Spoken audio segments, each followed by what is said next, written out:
and welcome. I'm Vivica Williams and you're watching Head to Head on UATV. Today we're talking about the latest meeting of the Trilateral Contact Group, which took place in Minsk on April 4th. The main topic of the negotiations this time was the release of hostages. To discuss the possibility of this and other issues that were brought up, we're joined in our studio by Olena Snigyr. She's a leading specialist at the Center of International Studies at Diplomatic Academy of Ukraine. Olena, thanks for being with us today. Thank you for inviting me. So this meeting that occurred yesterday, let's talk about the specific things that were on the table. We know that one of the main issues was the exchange of prisoners, and Ukraine was proposing to exchange 23 Russians who were in prisons here for political prisoners. So can you tell us a little bit more about the details of this?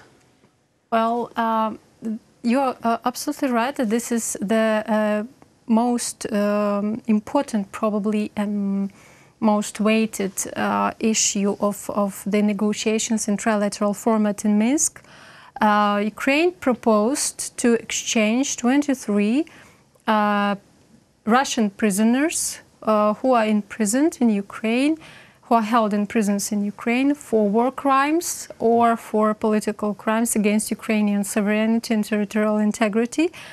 And Ukraine asks to get back political prisoners who are held in Russian prisons, such as Oleg Sentsov and some other people, journalists, activists, cultural activists also. So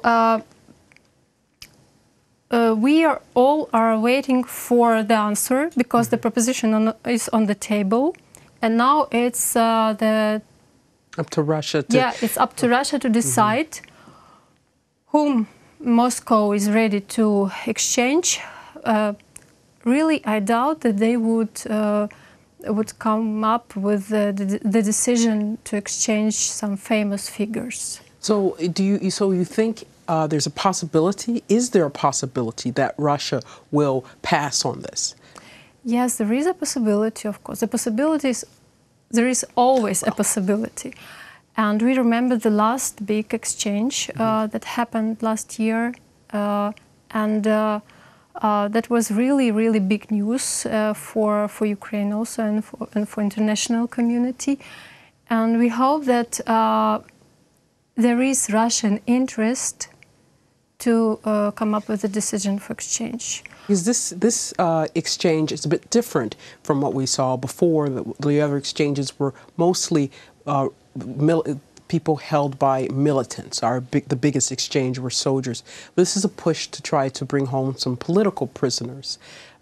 Would this make Russia look very bad on the international stage if they decline to release any political prisoners? Well, Russia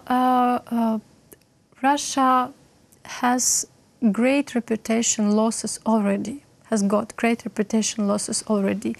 And I doubt that Moscow cares about any bad image or whatever her negative decision can bring as a result. So I think that we do not know all the details which are behind this information. We don't know what kind of demands Russia would try to gain from to get from this, let's say, trade or treaty or whatever. So we can only hope that there will be some good mood or political will or interest that will help our people to come back home. And certainly, this keeping political prisoners is a very strong instrument of influence of Moscow.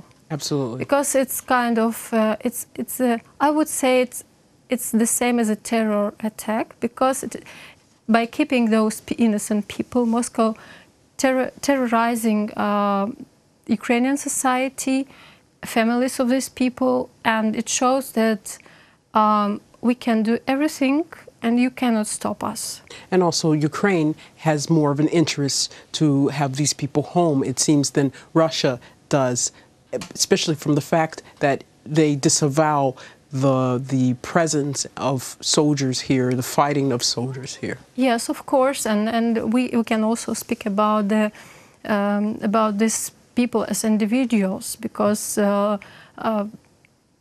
Ukrainians who are sitting in Russian, who are being held in Russian prisons, they are activists, civil activists. They are writers. They are like scientists and directors and journalists. So these people, when they come back home, they are really useful for the society. I mean, they can produce very beneficial product for the society, and that's why Ukraine gains when we need these people. We really need these people, and we want them back. They're not some criminals or whatever Russia wants to show them to be. So it's our interest, of course, but we also do not have to forget about those political prisoners in Crimea. Absolutely.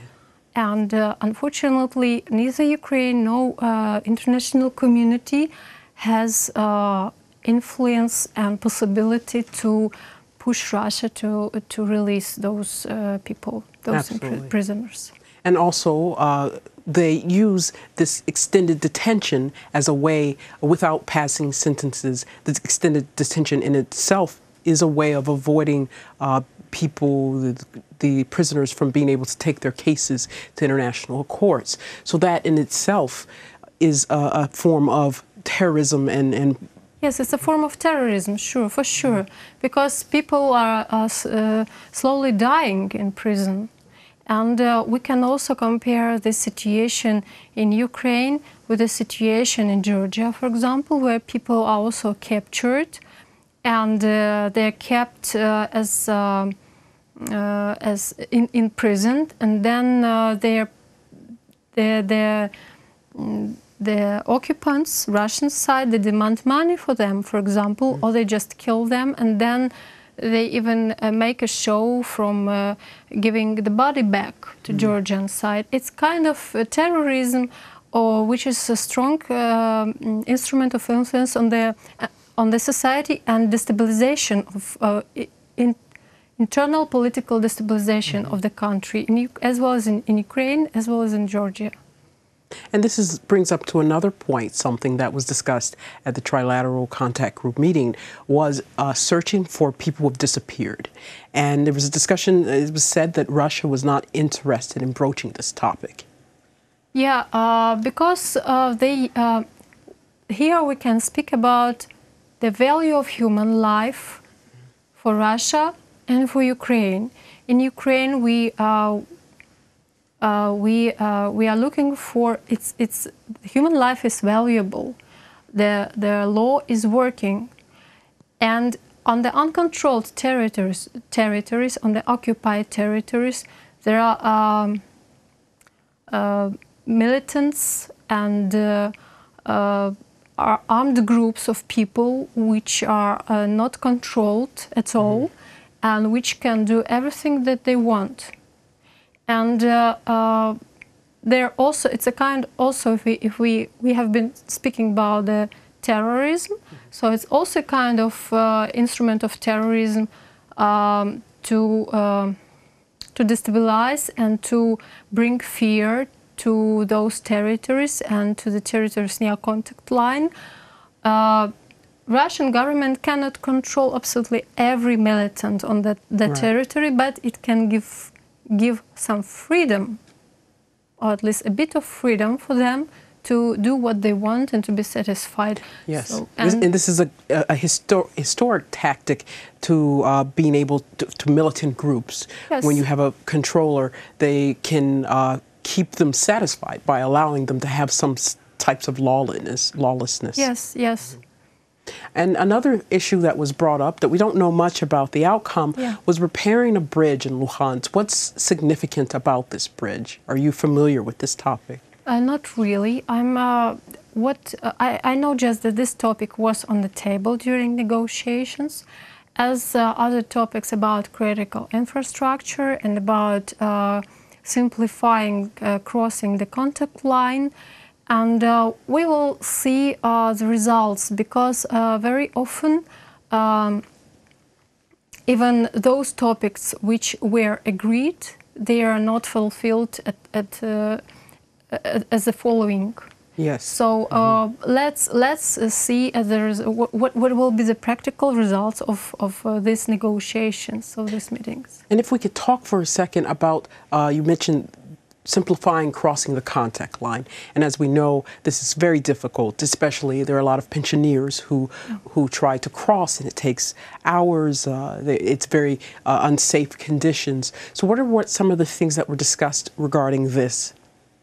There were discussion about simplifying the crossing line during Easter period, so that the people on both sides of contact line, they can visit their relatives, or go to church and go to cemeteries, and it's very important for those people. And we know that every day there are about 1 million crossing. Yes.